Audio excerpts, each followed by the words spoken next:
건강하시려고 매일 아침 과일을 드시고 계십니까? 혹시 그 과일이 지금 이 순간에도 여러분의 몸을 망가뜨리고 있다면 어떻게 하시겠습니까?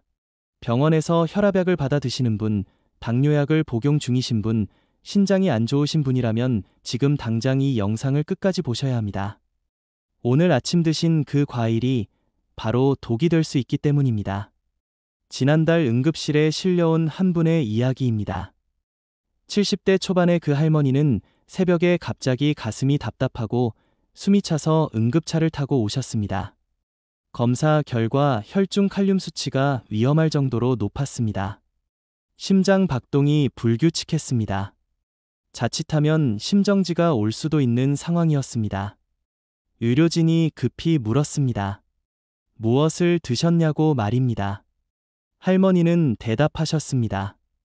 건강하려고 매일 아침 바나나를 2~3개씩 먹었다고 하셨습니다.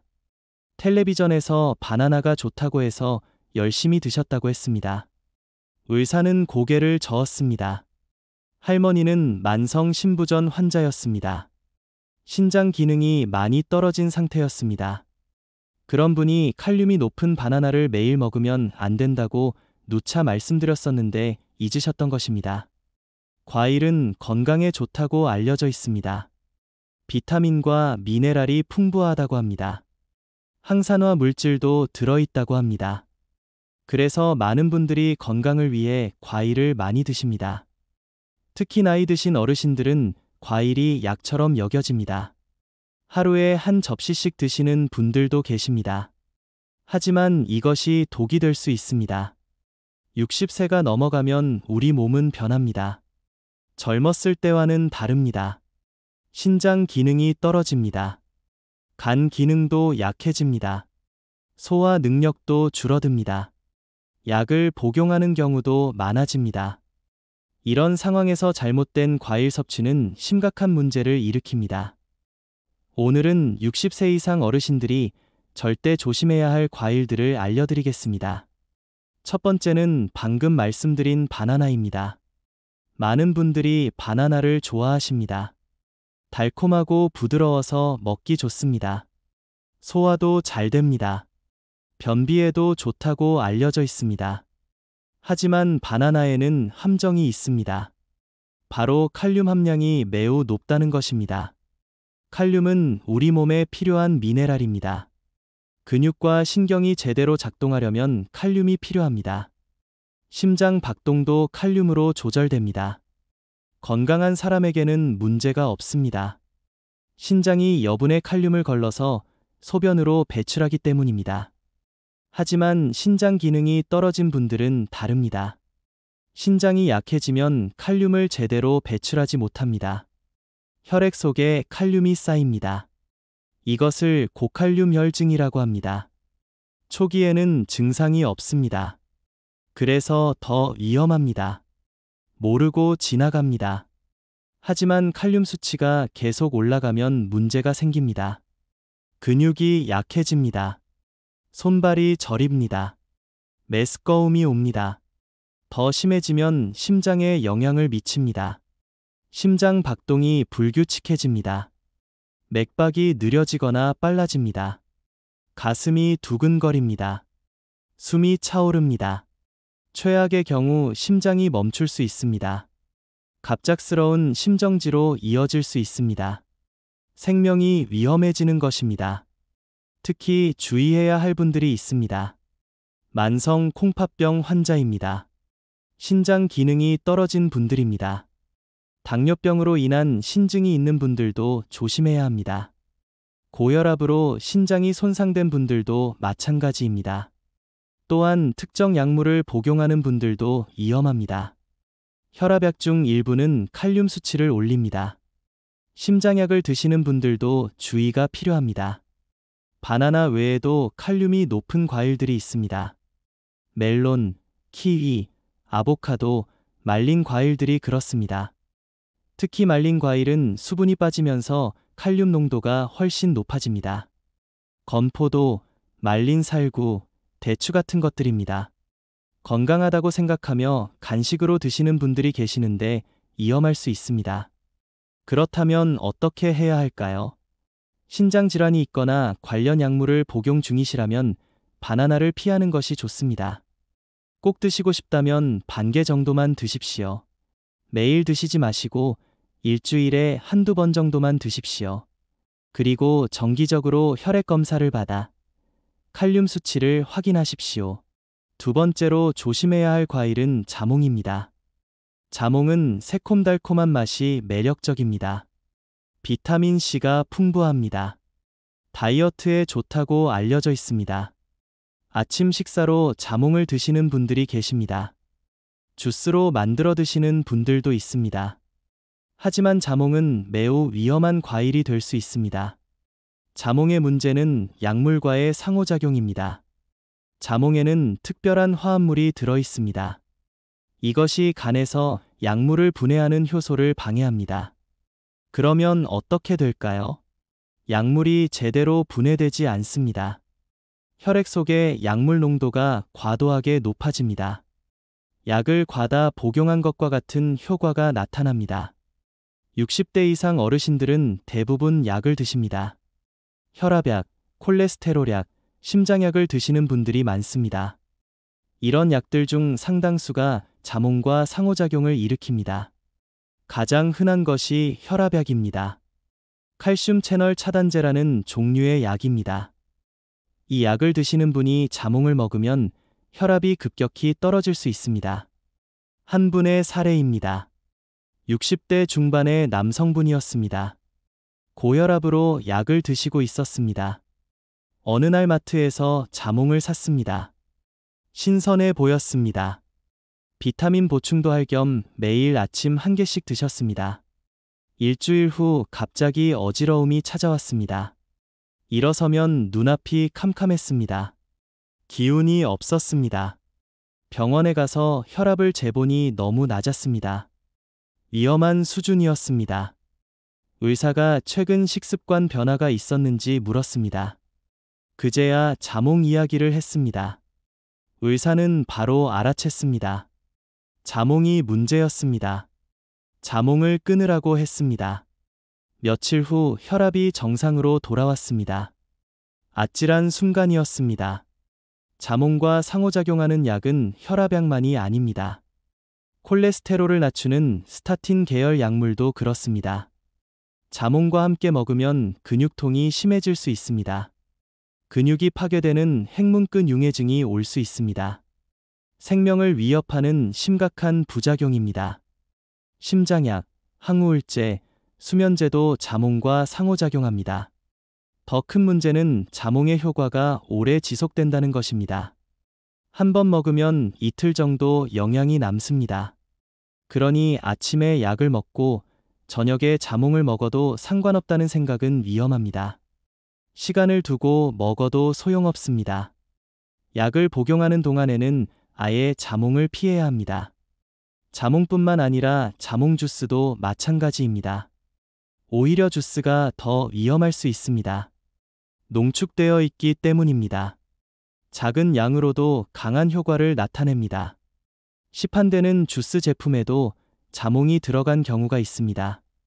라벨을 꼭 확인해야 합니다. 비슷한 감귤류 중에서도 조심해야 할 것들이 있습니다. 오렌지나 귤은 대부분 안전하지만 일부 품종은 자몽과 비슷한 성분이 있을 수 있습니다. 약을 드시는 분이라면 자몽은 완전히 피하시는 것이 가장 안전합니다. 비타민 C가 필요하시다면 다른 과일을 선택하십시오.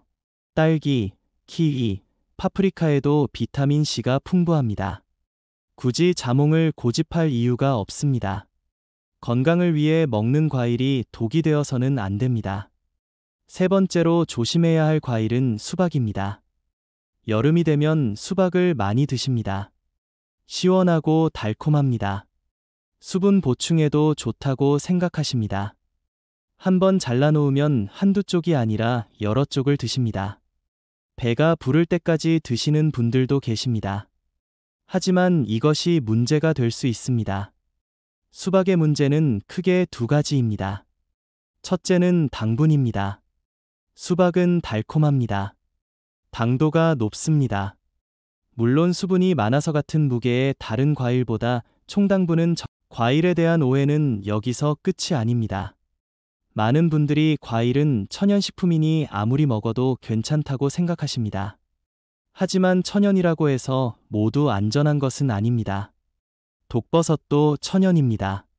보거, 독도 천연입니다. 중요한 것은 우리 몸 상태와 맞는지 적정량은 얼마인지를 아는 것입니다. 특히 과일 섭취에 대한 가장 큰 오해 중 하나는 식사 대용으로 과일만 먹는 것입니다. 다이어트를 하시거나 소화가 안 된다는 이유로 과일만 드시는 분들이 계십니다. 아침에 바나나 2~3개, 점심에 사과 1~2개, 저녁에 수박 1접시를 드시는 식입니다. 이것은 매우 위험한 식습관입니다. 과일에는 단백질이 거의 없습니다. 근육을 유지하고 면역력을 지키려면 단백질이 필수입니다. 나이가 들수록 근육이 빠지기 쉬운데 단백질을 섭취하지 않으면 근육 손실이 가속화됩니다. 근감소증이 옵니다. 힘이 약해지고 쉽게 넘어집니다. 골절 위험이 높아집니다. 회복력도 떨어집니다. 한 할머니를 알고 있습니다. 80대 초반이셨는데 건강을 위해 과일만 드셨습니다. 고기는 소화가 안 된다며 거의 드시지 않았습니다. 밥도 살찐다며 적게 드셨습니다. 과일과 채소만 드셨습니다. 처음에는 체중이 빠져서 좋아하셨습니다. 하지만 곧 문제가 생겼습니다. 기운이 없어지셨습니다. 걷기가 힘들어지셨습니다. 병원에 가서 검사를 받았습니다. 심각한 영양실조 상태였습니다. 단백질이 부족해서 근육이 많이 빠져 있었습니다. 혈중 단백질 수치도 낮았습니다. 면역력이 떨어져서 감염에 취약했습니다. 의사는 즉시 식단을 바꾸라고 했습니다. 고기, 생선, 계란을 꼭 먹으라고 강조했습니다. 과일은 적당히 먹고 균형 잡힌 식사를 하라고 했습니다. 과일의 또 다른 문제는 과당입니다.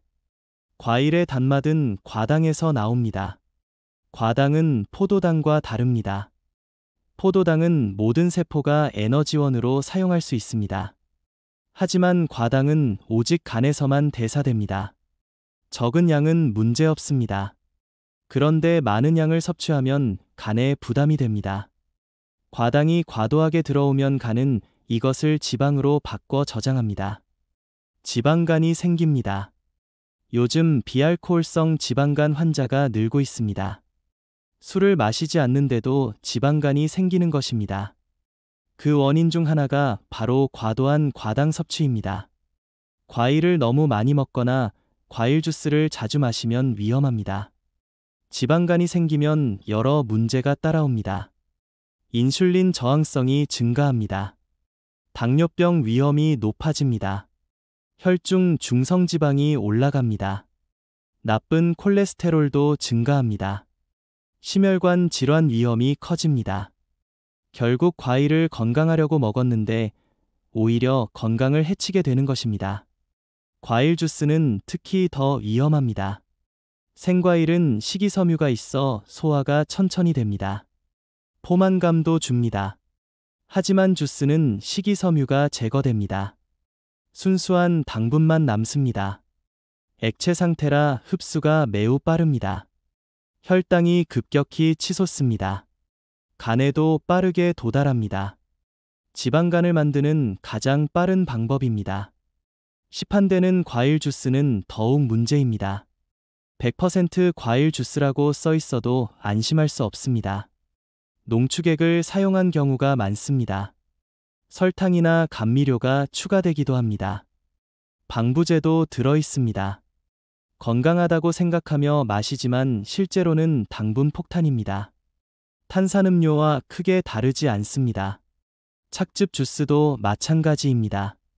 집에서 직접 갈아 마시면 건강할 것 같습니다. 하지만 여전히 식이섬유는 대부분 제거됩니다. 과일 서너 개를 한꺼번에 갈아 마시면 엄청난 양의 당분을 섭취하게 됩니다. 생과일로 먹으면 한 개도 다 못 먹을 양을 주스로는 쉽게 마십니다. 이것이 문제입니다. 과일 스무디도 주의해야 합니다. 건강식으로 인기가 많습니다. 하지만 과일이 여러 종류 들어가고 꿀이나 요구르트가 추가됩니다. 당분이 매우 높습니다. 한 잔에 500칼로리가 넘을 수 있습니다. 식사 한 끼에 해당하는 열량입니다.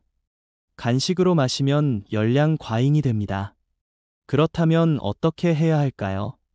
가장 좋은 방법은 생과일을 그대로 먹는 것입니다. 껍질째 먹을 수 있는 것은 껍질째 드십시오. 사과, 배, 포도 같은 과일의 껍질에는 식이섬유와 항산화 물질이 풍부합니다. 잘 씻어서 껍질째 드시는 것이 좋습니다. 과일을 먹는 시간도 중요합니다. 공복에 과일만 먹으면 혈당이 급격히 오릅니다. 특히 아침 공복에 과일만 먹는 것은 좋지 않습니다. 차라리 식사 후 후식으로 조금 드시는 것이 낫습니다. 식사 중에 섭취한 단백질과 지방이 과일의 당분 흡수를 늦춰줍니다. 간식으로 드신다면 다른 음식과 함께 드십시오. 과일과 함께 견과류 한 줌을 드시면 좋습니다. 혹은 치즈 한 조각이나 삶은 계란과 함께 드십시오. 단백질과 지방이 혈당 상승을 완만하게 만들어줍니다. 포만감도 오래 지속됩니다. 과일을 고를 때도 신중해야 합니다. 당도가 낮은 과일을 선택하십시오. 베리류가 좋습니다. 딸기, 블루베리, 라즈베리는 당분이 낮고 항산화 물질이 풍부합니다. 키위도 좋습니다. 비타민이 풍부하고 소화에도 도움이 됩니다. 사과와 배도 적당히 드시기 좋습니다. 반면 열대 과일들은 대부분 당도가 높습니다. 망고, 파인애플, 바나나, 용과 같은 것들입니다. 맛있지만 당분이 많습니다. 가끔 조금씩만 드시는 것이 좋습니다. 말린 과일은 가능하면 피하십시오. 설탕에 절인 과일도 마찬가지입니다. 과일 통조림도 시럽에 담겨 있어 당분이 높습니다. 계절 과일을 드시는 것도 좋은 방법입니다. 제철 과일은 영양가가 높고 가격도 저렴합니다. 봄에는 딸기, 여름에는 수박이나 참외, 가을에는 사과와 배, 겨울에는 귤을 적당히 드십시오. 자연의 순리를 따르는 것이 건강에 좋습니다. 과일 구입할 때 크기도 고려하십시오. 요즘 과일들은 크기가 큽니다. 품종 개량으로 점점 커졌습니다. 사과 하나가 예전의 2배 크기입니다. 그러면 당연히 당분도 2배입니다. 큰 것보다는 작은 것을 선택하십시오. 혹은 큰 것은 나눠서 드십시오.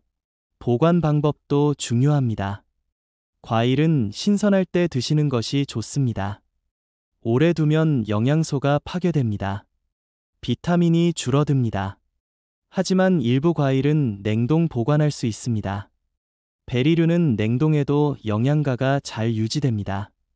겨울철에 냉동 베리를 해동해서 드시면 좋습니다. 과일을 먹고 나서는 입을 헹구십시오. 과일의 산과 당분이 치아를 상하게 할 수 있습니다. 특히 감귤류나 파인애플 같은 신과일은 치아 범랑지를 약하게 만듭니다. 먹고 나서 물로 입을 헹구거나 30분 후에 양치질을 하십시오. 약을 복용하시는 분은 반드시 의사나 약사와 상담하십시오. 어떤 과일을 피해야 하는지 물어보십시오. 약물 설명서를 꼼꼼히 읽으십시오. 음식 상호작용에 대한 안내가 있습니다. 모르고 넘어가지 마시고 확인하십시오. 정기적인 건강검진도 중요합니다. 혈액 검사를 통해 자신의 건강 상태를 파악하십시오. 혈당, 신장 기능, 간 기능, 전해질 수치를 확인하십시오. 이상이 있으면 즉시 식단을 조절하십시오. 조기 발견이 중요합니다. 가족들과도 정보를 공유하십시오. 배우자나 자녀들에게 알려주십시오. 어떤 과일을 조심해야 하는지 함께 알면 도움이 됩니다. 가족이 과일을 사올 때 적절한 것을 선택할 수 있습니다. 함께 식사할 때도 배려할 수 있습니다. 이웃이나 친구들과도 나누십시오. 같은 나이대의 분들은 비슷한 건강 문제를 가지고 계실 수 있습니다. 유익한 정보를 나누면 서로에게 도움이 됩니다. 잘못된 정보로 고생하는 분이 있다면 바로잡아 드릴 수 있습니다. 과일에 대한 맹신을 버려야 합니다. 과일이 만능 건강식품은 아닙니다.